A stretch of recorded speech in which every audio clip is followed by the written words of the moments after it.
শ্রুতির সবে অঙ্কিতের সাথে বিয়ে হয়েছে। তারা দুজনে গাড়িতে করে শ্বশুর বাড়ি আসছে। কি হলো, চিন্তা করছো নাকি কিছু? আমার খুব ভয় লাগছে। কেন, ভয় পাওয়ার কি আছে? এই রাস্তাটাই ভয়ানক লাগছে। আশেপাশে কোনো গাড়িও দেখতে পাচ্ছি না। মনে হচ্ছে আমরা যেন জঙ্গলের দিকে যাচ্ছি। হ্যাঁ, তা ঠিক। এই রাস্তাটা ফাঁকা বলেই এখানে সবার একটু ভয় করে। তবে আমরা জঙ্গলে যাচ্ছি না, কিন্তু তাও আমরা যেখানে যাচ্ছি সেটা জঙ্গলের খুব কাছেই। এর মানে? আমাদের বাড়িটা ক্ষেতের মধ্যেই, আর সেই ক্ষেতটা একটু জঙ্গলের গায়ে লাগোয়া। কে বলছেন আপনি? জঙ্গলের পাশে ক্ষেত, আর সেই ক্ষেতে বাড়ি? তাহলে তো জন্তু জানোয়ার থেকে খুব সাবধানে থাকতে হয়। হ্যাঁ, জন্তু জানোয়ার থেকে তো সাবধান থাকতেই হয়, আর সব সময় মাথায় রাখতে হয় যেন কোনো জন্তু না এসে পড়ে। তাই ভাবছিলাম, এই নির্জন রাস্তা আর ক্ষেতের মাঝে আমরা কোথায় যাচ্ছি? আরে এত ভয় পেও না, আমি তো তোমার সঙ্গে আছি। গাড়ি ক্ষেতের মধ্যে দিয়ে একটি বাড়ির সামনে থামে। বাড়িটি ক্ষেতের একেবারে মাঝে। শ্রুতি প্রথমবার তার শ্বশুর বাড়ি এসেছে। শাশুড়ি, শ্বশুর, দেওর দীনেশ, ননদ মিনা তাকে স্বাগত জানায়। এসো বৌমা, ঘরের ভেতরে এসো। আজ থেকে এই বাড়ি তোমারও। হ্যাঁ, এখন থেকে তুমি আমাদের ঘরের লক্ষ্মী।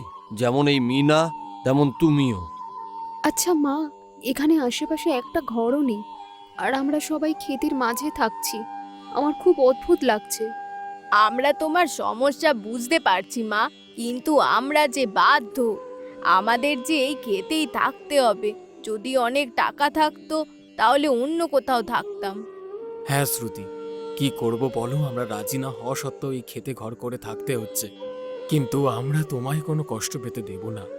হ্যাঁ বৌমা, এই বিষয়ে আমি তোমাদের বাড়ির লোককে সবটা জানিয়ে দিয়েছিলাম।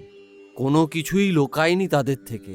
হ্যাঁ বৌদি, খুব দুঃখিত যে তোমাকে এসব সহ্য করতে হচ্ছে, কিন্তু আমরা তোমার কোনো কষ্ট হতে দেব না। আরে না না, আপনারা সবাই এমন করছেন যেন আমি কিছু আপনাদেরকে ভুল বলে ফেলেছি।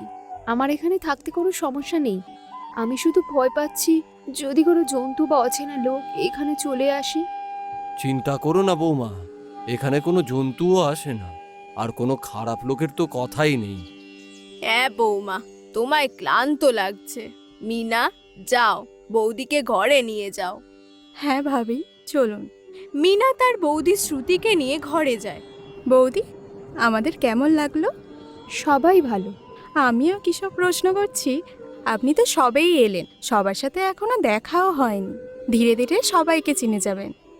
না, সবাই খুব ভালো। যতটুকু কথা হয়েছে ভালোই লেগেছে। ঠিক আছে বৌদি, আপনি একটু বিশ্রাম নিন। মিনা শ্রুতিকে ঘরে রেখে চলে যায়। ঘরে শ্রুতি একা ভাবতে থাকে। খুব অদ্ভুত লাগছে।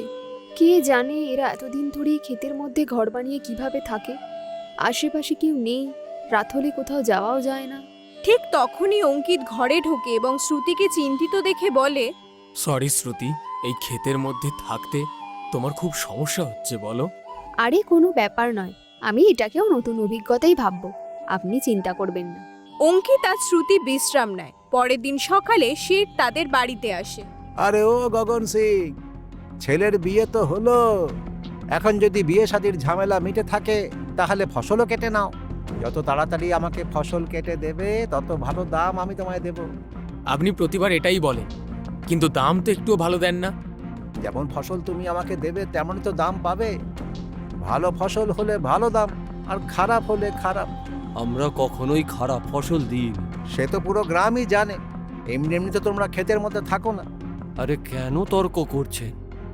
আমার তো মনে হয় এবারে দাম আরো ভালো পাওয়া যাবে, কারণ ফসল ভালো হয়েছে। আরে থাক থাক, আমি জানি ফসল কত ভালো হতে পারে। প্রতিবারই ভালো ফসলের কথা বলে তোমরা খারাপ ফসলই ফলাও। এবার যদি ভালো ফসল না ফলাও না, আমি তোমাদের ভালো দাম দেব না, সেটা বুঝে নাও। হ্যাঁ, এটা ঠিক নয় সেঠজি। যখন চাষ শুরু করলাম তখন আপনিই বললেন, চিন্তা করো না, যা হবে আমি ফসলের ভালো দাম দেব তোমাদের। আর এখন না বলছেন। আমি এখনো কোথায় অস্বীকার করছি, কিন্তু যদি ভালো ফসল তুমি আমায় দাও তবেই তো ভালো দাম দিতে পারবো। ঠিক আছে, আমরা কালকে ফসল কেটে নিই, তারপর আপনাকে বিক্রি করব। পরের দিন অমিত, দীনেশ আর তাদের বাবা তিনজন মিলে ফসল কাটা শুরু করে। প্রায় এক সপ্তাহের মধ্যেই সব ফসল কেটে ফেলে। দাদা, সব ফসল আমাদের কাটা হয়ে গেছে। এবার আমরা এগুলো সেটের কাছে বিক্রি করে দিই। হ্যাঁ, শেঠ ছাড়া গ্রামের আর কেউ তো আমাদের বিশ্বাসও করে না। কাকে আর বিক্রি করব বল? হ্যাঁ দাদা, সেট যখন থেকে আমাদের নামে মিথ্যে কথা ছড়িয়েছে তখন থেকে কেউ আর ফসল নেয় না। কোনো ব্যাপার নয়, চল শেঠের কাছেই যাই। দুই ভাই তাদের ফসল নিয়ে শেটের কাছে যায়। দেখুন শেঠজি, এইবারে ফসলের মান কিন্তু খুব ভালো। দামটা একটু দেখে শুনে দেবেন কিন্তু। আরে কোথায় ভালো আছে? তোমাদের এখানে ফসলের মান তো আগের মতোই আছে, তাই আমি তেমন খুব একটা ভালো দাম দিতে পারবো না। সেটজি, এইবার সত্যিই ফসল খুব ভালো হয়েছে। আপনি চাইলে কাউকে জিজ্ঞাসা করতে পারেন। আমি কেন জিজ্ঞেস করব? আমি কি জানি না ফসল কেমন হয়? এত বছর ধরে আমি এই কাজ করছি, বুঝলে? দেখুন শেঠজি, খুব ভালো ফসল হয়েছে, তাই আমাদের আশাটা কিন্তু একটু বেশি আছে। তাহলে আশা কম করো, আমি এই ফসলের বেশি দাম দিতে পারবো না। বিক্রি করতে হলে করো, না হলে অন্য কোথাও যাও, অন্য কোথাও গিয়ে বিক্রি করো, যাও। আপনি ভালো করেই জানেন শেঠজি, পুরো গ্রামে আমাদের কেউ এই ফসল কিনবে না, তাই আমরা আপনাকেই বিক্রি করতে বাধ্য। পুরো গ্রামের কেউ আমাদের পাশে দাঁড়ায় না, আর আপনি সেটা খুব ভালো করেই জানেন। তাহলে আমি যত দিচ্ছি ততটাই নাও, এর বেশি নয়। মজবুর হয়ে অঙ্কিত আর দীনেশ তাদের ফসল শেঠকে বিক্রি করে, কিন্তু তারা তেমন টাকা না পেয়ে বাড়ি ফিরে আসে। কি হলো বাবা, এবারে সেট কি ফসলের ভালো দাম দিল? না বাবা, শেঠ একটুও দাম বাড়ায়নি। হে ঠাকুর, আমরা কি করব? শেঠ কখনোই ভালো দাম দেয় না, আর আমরা অন্য কাউকে বিক্রিও করতে পারি না। কেন মা, অন্য কাউকে কেন বিক্রি করতে পারি না? আমাদের তো অন্য কাউকেই বিক্রি করা উচিত। এত সহজ না শ্রুতি, কেউ আমাদের ফসল কেনে না, তাই আমাদের বাধ্য হয়ে শেঠকেই বিক্রি করতেই হয়। কিন্তু এমন কি কারণ যে সেট ছাড়া আপনারা অন্য কাউকে বিক্রি করতে পারেন না? গ্রামে এত মানুষ, তবুও শুধু সেটকেই বিক্রি করছেন। আসলে আমরা অনেক দিন ধরে ওই শেঠকেই ফসল বিক্রি করি। একদিন শেঠ আমাদের উপর খারাপ ফসল বিক্রির মিথ্যে অভিযোগ দিয়েছিল, তারপর থেকে আমাদের উপর কেউ ভরসা করে না, আর গ্রামের বাকিরাও ওই শেঠের কাছেই ফসল বিক্রি করে। হ্যাঁ বৌমা, এই কারণে সেঠের সঙ্গে আমাদের ঝগড়াও হয়েছিল। এই কারণেই ঘরটা আমাদের হাতছাড়া হয়েছে। তাই সেই গ্রামের বাড়িতে আর থাকি না, আর বাধ্য হয়েই এই খেতে থাকতে হয়। এখন শ্রুতি বুঝতে পারে ঘরের লোকেদের বাধ্যতা ও কষ্ট। ঘরে বসে শ্রুতি অঙ্কিতকে বলে, আপনি কিছু ভাবুন, আমরা এখন কি করতে পারি? এইভাবে ফসল বিক্রি করে আপনার খুব কম আয় হবে। আমার মাথায় তো কিছুই ঢুকছে না, আমি কি করব। আপনি চাষাবাদ ছাড়াও অন্য কিছু শুরু করার চেষ্টা করুন, এটাই একমাত্র পথ এখন। কিন্তু চাষাবাদ ছাড়া আমি আর কি করব? আমি এছাড়া তো আর অন্য কোনো কাজ জানি না।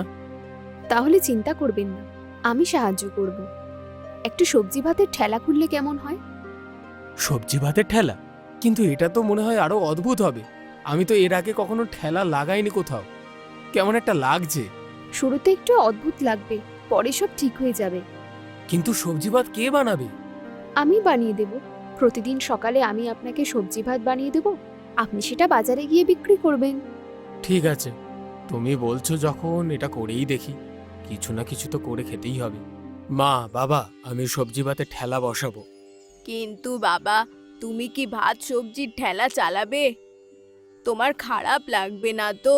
হ্যাঁ বাবা, আর গ্রামের লোকও যে না জানি কি কথা শোনাবে, ভালো করে ভেবে নাও। এমন মনে করো না আমাদের জন্যই সবটা করতে হচ্ছে। না বাবা, আমি ভেবে নিয়েছি, কিছু না কিছু তো আমাদের করতেই হবে। আর যখন আমার বউ আমার পাশে আছে, তো এটা একবার চেষ্টা করেই দেখি না, হয়তো পরিস্থিতি ভালো হতেও পারে।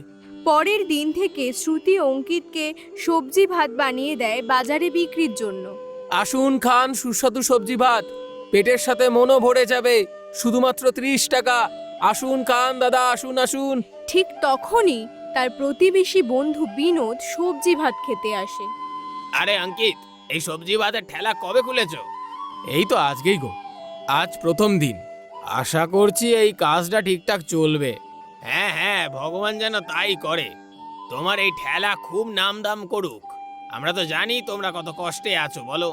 হ্যাঁ, কি করি, আমাদের অবস্থাটাই এমন চলছে যে আমাদের ক্ষেতের মধ্যে থাকতে হয়। হ্যাঁ, ক্ষেতের মধ্যে থাকলে তো খুব সমস্যা হয়, কখন কোন জন্তু কোথা থেকে আবার এসে পড়ে।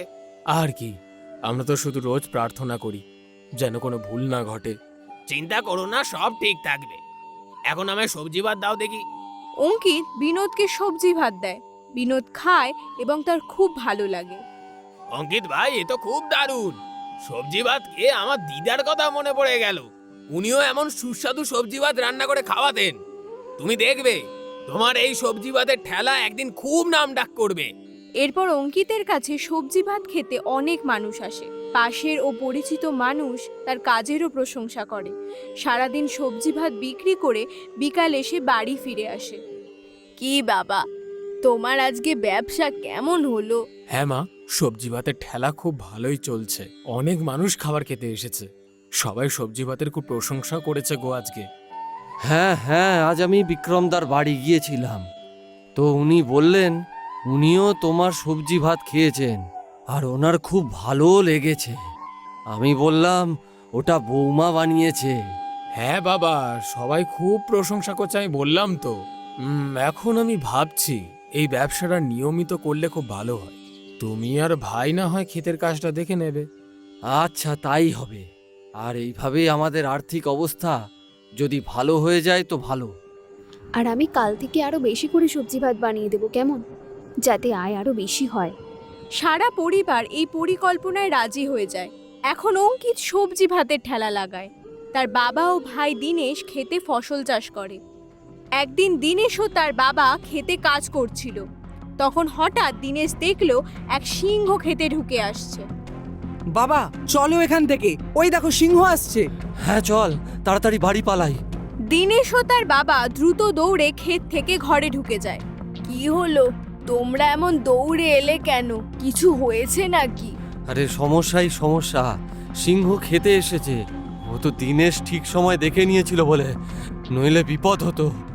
সিংহ মানে আমরা তো আর কিছুক্ষণের জন্য বাইরেও যেতে পারবো না, আশেপাশেও ঘুরতে পারবো না। আমার খুব ভয় লাগছে, আগে এমন কখনো দেখিনি। বৌদি ভয় পেও না, এই ঘরে তোমার কোনো সমস্যা হবে না। ওরা কথা বলছিল, ঠিক এমন সময় দরজায় একটা ধাক্কা মারার আওয়াজ পায়। মনে হচ্ছে কোনো একটা জন্তু মাথা ঢুকছে দরজায়। কেউ দরজা খুলো না। হ্যাঁ বাবা, নিশ্চয়ই সিংহটা এই বাড়ির আশেপাশে ঘুরছে। এবার কি হবে বাবা? উনি তো এখনো বাড়িতে আসেনি। আমি খুব চিন্তিত, উনি কিভাবে আসবেন? ভয় পেও না বৌদি, দাদা এইসবে অনেক অভিজ্ঞ। দূর থেকেই সব দেখে পরিস্থিতি বুঝে তারপরেই ঘরে আসে। আর যদিও এখন তো তিনি ঠেলা লাগিয়েই আছে। সবার মনে এইসব চিন্তা, কিন্তু অন্যদিকে অঙ্কিতের ঠেলায় সবজি ভাত শেষ হয়ে গেছে। আজ সব সবজি ভাত শেষ। আয়টাও খুব ভালো হয়েছে। এত ভালো আয় হতে দেখে আমার এবার মনে হচ্ছে সব কাজ ফেলে আমার এটাই করা উচিত। এদিকে চাষাবাস করার পরেও খুব একটা তো লাভ কিছু হচ্ছে না। চলো এবার বাড়ি যাই, বেকার এখানে দাঁড়িয়ে থেকে কোনো লাভ নেই। অঙ্কিত বাড়ির দিকে রওনা হয়। ক্ষেতের উপর দিয়ে যেতে যেতে তার চোখ পড়ে একটা সিংহের উপর। আরে এ কি, সিংহ তো আমাদের বাড়ি ঘিরে ফেলেছে। মনে হচ্ছে গ্রামবাসীদের থেকে আমাকে এবার সাহায্য নিতেই হবে। যাই, সবাইকে সব কথা এবার খুলে বলতেই হবে। অঙ্কিত দৌড়ে গ্রামের কয়েকজনের কাছে সাহায্যের জন্য যায়। বিক্রম কাকা, আমাকে সাহায্য করতেই হবে, খেতে সিংহ ঢুকে গেছে গো। আরে এটা তো বড় সমস্যা, তাছাড়া তোমরা খেতে থাকো, এটা তো সহজ কথা নয়। কি আর করা যায়, আমরা তো এখানে থাকতে বাধ্য। এখন অনুগ্রহ করে আমাদের সাহায্য করুন। ঠিক আছে, আমি কিছু লোককে নিয়ে খেতে যাচ্ছি। গ্রামের কয়েকজন মানুষ নিয়ে অঙ্কিত খেতে আসে। দেখেন সিংহ ক্ষেতের মাঝে তাদের ঘরের সামনে বসে আছে। গ্রামবাসী তৎক্ষণাৎ কোনোভাবে সিংহকে বিতাড়িত করে। এরপর অঙ্কিত দরজায় ধাক্কা দেয়।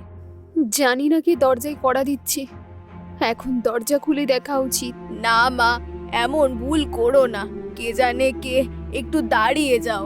হ্যাঁ বৌমা, এখানে খুব সতর্ক হয়ে থাকতে হবে। বোঝাই যায় না যে কখন কে চলে আসে আর কি করে বসে। খুব সাবধানে থাকতে হবে। তখনই অঙ্কিতের আওয়াজ আসে। দরজা খুলো, আমি অঙ্কিত। সিংহকে তাড়িয়ে দিয়েছি আমি। এটা তো ওনার গলা। এবার দরজা খুলতে পারি, তাই না বাবা? হ্যাঁ দরজা খোলো, মনে হয় সিংহ চলে গেছে। দীনেশ দরজা খুলে দেখে অঙ্কিত ও গ্রামবাসীরা দাঁড়িয়ে আছে। এটি দেখে অঙ্কিতের পরিবার শান্তি পায়। ভালো হয়েছে সিংহটা গেছে, আমি তো ভয় পেয়ে গেছিলাম। হ্যাঁ মা, এখন তো আমারও এখানে থাকতে ভয় লাগছে। জানি না কখন বাইরে বেরোবো আর সিংহ চলে আসবে, আর এখানে থাকবো না। কিন্তু এটা তো মুখিয়ারই সিদ্ধান্ত যে আমরা গ্রামে থাকতে পারবো না। তাহলে চলুন আজ আমরা মুখিয়াজির কাছে গিয়ে কথা বলি, আর ওনাকে বলি একদিন এখানে থেকে দেখুন। আমরা কেন থাকবো? হ্যাঁ, আমরা এখন খেতে শুধুই চাষ করব। এখানে থাকবো না, সকলের মতো গ্রামেই থাকবো। হ্যাঁ, আপনি ঠিক বলেছেন। আপনারাও গ্রামে থাকবেন এবার থেকে। মুখিয়াজি ভুল করেছেন যে আপনাদের শাস্তি দেওয়ার নাম করে আপনাদের গ্রামে থাকতে দেওয়া হয়নি। হ্যাঁ, মুখিয়াজি কিভাবে গ্রাম থেকে বের করে দিতে পারেন যেখানে তোমরা কোনো ভুলই করনি? হ্যাঁ, মুখিয়াজির এই প্রস্তাব আমরাও বুঝতে পারিনি। এরা তো ভালো মানুষ ছিল খুব। মানলাম সেট অভিযোগ করেছিল, কিন্তু এর মানে এই নয় যে এদেরকে গ্রাম থেকে বার করে দেবে আর খেতে গিয়ে থাকতে বলবে এদেরকে। হ্যাঁ, ঠিক বলেছেন। চলুন আমরা সবাই মুখিয়াজির কাছে যাই এখন। গিয়ে ওনাকে বলি যে এখন থেকে এনারাও ওই গ্রামেতেই থাকবে, আর সেই ঘরেতেই যেটা ওনাদের ছিল। অঙ্কিতের পরিবার ও গ্রামের কিছু মানুষ মুখিয়াজির বাড়িতে পৌঁছায়। ভাই, তোমরা আমাকে কেন দোষ দিচ্ছ? এতে আমার কি ভুল রয়েছে? তখন যা ঠিক হয়েছিল তাই করেছি। শেষ পর্যন্ত তখন যে প্রমাণ হয়েছিল যে ভুল এনাদেরই। তখন তো এটা প্রমাণিতই হয়নি যে ভুল আমাদের ছিল। সেট আপনাদের বলল যে আমরা খারাপ ফসল দিয়েছি, আর আপনি মেনে নিলেন আর বললেন ফসলের টাকা ফেরত দিতে। ফসলের টাকা তো আগেই খরচ হয়েছে, আমরা কিভাবে টাকা ফেরত দেব? সেই কারণে আপনি আমাদের ঘর থেকে বের করে খেতে থাকতে বললেন। এটাই সৌভাগ্য যে আমরা খেতে আগে থাকতেই একটা 2 কামরার রুম বানিয়ে রেখেছিলাম। আমরা ওতেই থাকলাম, কিন্তু আর আমরা ওখানে থাকবো না। জন্তুর উৎপাত বেড়েছে। হ্যাঁ মুখিয়াজি, যদি আপনি আমাদের ঘরে থাকতেন আজ, তাহলে দেখতেন খেতে থাকতে কেমন ভয় লাগে। আমি এখনই শেঠকে ডাকছি আর তার সামনেই এই সব কথা বলবো। মুখিয়া তখনই শেঠকে ডাকে। শেঠ এসে সমস্ত দোষ অঙ্কিত ও তার পরিবারের উপর চাপিয়ে দেয়। যদি খারাপ ফসল না দিত তাহলে বলো ফসল খারাপ কি করে হলো? ওসব জানি না, আমরা এবার থেকে সবার মতন আমাদের গ্রামের মধ্যেই থাকবো। আরে মুখিয়াজি, আমরা একটু না হলেও তো কিছু বুঝি, আর সেই বোধ শক্তি দিয়েই বলছি। আমার মতে বলে এনাদেরকেও গ্রামেতে থাকতে দিই আমাদের মাঝে, আর সেইখানেই থাকবে যেখানে এরা থাকতো। হ্যাঁ, যদি কালকে এই শেঠ আমাদের নামে অভিযোগ করে, তখন আপনি বলবেন আমাদেরও খেতে গিয়ে থাকতে হবে। কিন্তু আমরা কি তা করতে পারি? তাই এবার থেকে ওনারা আগের মতনই আমাদের সাথে নিজের গ্রামে থাকবেন। সবাই দৃঢ়ভাবে মুখিয়াজির সামনে এই বিষয়গুলি তুলে ধরে। মুখিয়া মানতে বাধ্য হয়। অঙ্কিত ও তার পুরো পরিবার আগের মতোই গ্রামে নিজেদের বাড়িতে থাকতে শুরু করে। আমরা আবার আমাদের বাড়িতে ফিরতে পেরেছি গো।